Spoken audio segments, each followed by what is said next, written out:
गुरु जी ने रथ को तैयार किया और जाने की बिल्कुल तैयारी की थी, परंतु देखा क्या, असंख्य गोपियां, असंख्य गोप ग्वाल पहले ही खड़े थे, जाने नहीं देंगे अपने कन्हैया को। मां यशोदा की स्थिति बिगड़ गई, बड़े दुखित होकर के अपने पुत्र को विदा किया और आंखों में आंसू लिए, राधा रानी भी उस समय आंखों में आंसू लिए कन्हैया को विदा कर रही थी। गोपियां आंखों में आंसू लिए, कुछ एक बार तो रथ के आगे ही बैठ गए, जाने नहीं देंगे अपने कन्हैया को। अरे हमारा जो कन्हैया है ना, ये हमारी आत्मा है। गोपियां वो तो रो रो के पागल हो रही थी और इतनी स्थिति बिगड़ गई, सुखदेव मुनि राजा परीक्षित से कहने लगे, ऐसी स्थिति आ गई, ग्वाल बाल जैसे ही लेट गए। उसी समय भगवान श्री कृष्ण ने कुछ एक ग्वाल बालों को समझाया कि अरे आऊंगा मैं अवश्य ही, अपनी मां को भी ढांढस बधाया, मां अवश्य ही आऊंगा कभी, परंतु मां वो तो रोती ही रही। और उसी समय एक गोपी ने कह दिया, और विधाता से क्या कहा, अहो विधाता क्वचित दया संयोज्य मैत्र्या प्रणयेन देहिनः ताय चातिदार्थं विपुन्नक्षपार्थकं विक्रीडितं तेन भगतिष्ठितं यथा।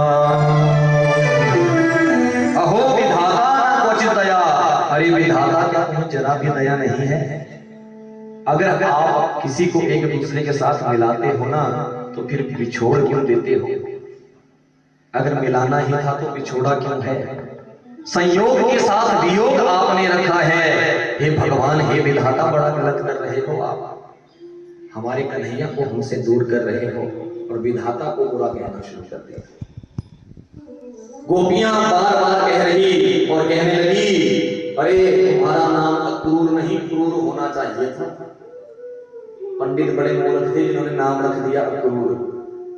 अक्रूर का अर्थ हुआ जो क्रूरता से रहित हो, और क्रूर का अर्थ हुआ जो क्रूर हो।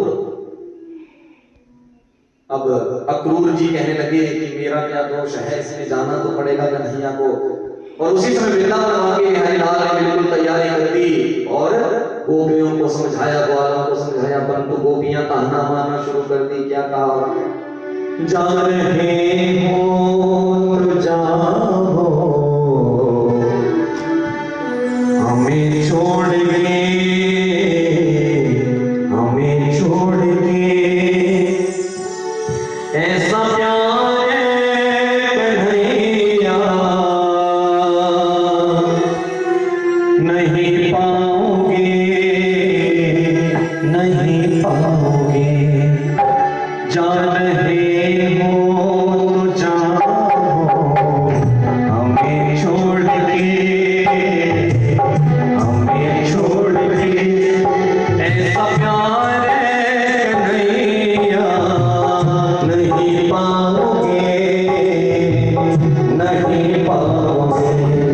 ऐसा प्यार कन्हैया नहीं पाओगे, नहीं पाओगे।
आकर कहने लगे, कन्हैया को ताने मारना शुरू कर दिए। कन्हैया ऐसा प्यार कहाँ मिलेगा तुम्हें? अरे ना जाने कितनी गगरियां बोल दी, फिर भी गोपियां कहने लगी हमने जरा भी तुम्हारे ऊपर क्रोध नहीं किया, जरा भी गुस्सा नहीं किया, और आज हमें छोड़ करके जा रहे हो कन्हैया, बड़ा गलत कर रहे हो।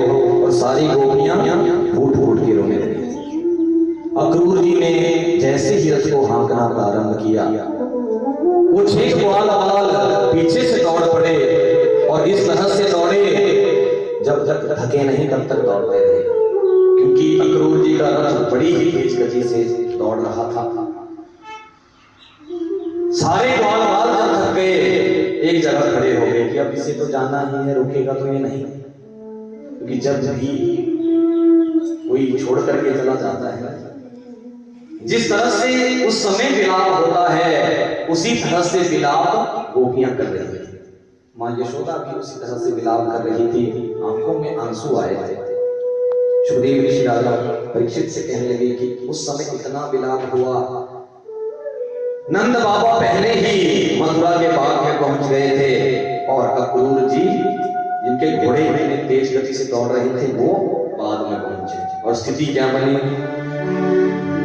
ऐसी स्थिति बनी, अक्रूर जी ने भगवान के दर्शन कर लिए थे, यमुना में पहले स्नान किया था, और वृंदावन बांके बिहारी लाल ने अपना असलियत जो स्वरूप था वो अक्रूर जी को दिखाया था, और मन से प्रणाम किया अक्रूर जी ने। और आगे चल करके जब यमुना बाग में सभी इकट्ठे हो गए, मथुरा में पहुंच करके भगवान वृंदावन बांके बिहारी लाल अपने अनेक मित्रों के साथ कुछ एक ग्वाल बालों के साथ पहुंचे थे। आपस में वार्तालाप हुआ, नंद बाबा कहने लगे बोले इतना समय कहाँ लगा दिया, बोले गोपियां हमें आने नहीं दे रही थी, कुछ एक ग्वाल बाल तो रथ के आगे ले गए बाबा, बड़ी मुश्किल से आए हैं हम, क्योंकि उनका प्रेम धन्य है। और वो तो विधाता से कहने लगी थी कि विधाता मिलाया ही क्यों फिर कन्हैया से। तो मथुरा में महाराज कंस ने ऐसी एक व्यवस्था की थी कि कोई भी कृष्ण का स्वागत ना करे, कोई भी स्वागत ना करे कन्हैया का, परंतु फिर भी सब ये चाहते थे अरे पूतना को मारने वाला वो कृष्ण अवश्य ही भगवान है, सब स्वागत के लिए खड़े थे। और आगे चल करके एक ग्वालवाल ने कह दिया बोले कन्हैया क्यों ना भ्रमण करके आते हैं। बलदाऊ भैया ने भी कहा अरे कृष्ण अवश्य ही इस मथुरा में हम घूमेंगे, और मथुरा में घूमने के लिए नंद बाबा से आग्रह किया। नंद बाबा ने कहा घूमो तो सही, परंतु ये गोकुल और वृंदावन नहीं महाराज कंस की मथुरा है, अरे थोड़े से संभल करके चलना। और भगवान श्री कृष्ण अनेक ग्वालवालों के सहित बलदाऊ भैया के सहित जैसे ही मथुरा भ्रमण के लिए निकले, एक ग्वालवाल ने देख लिया जी बड़े सुंदर वस्त्र धारण किए हैं शहर वालों ने, क्योंकि मथुरा नगर था उस समय, हमने भी इतने सुंदर वस्त्र पहने हैं।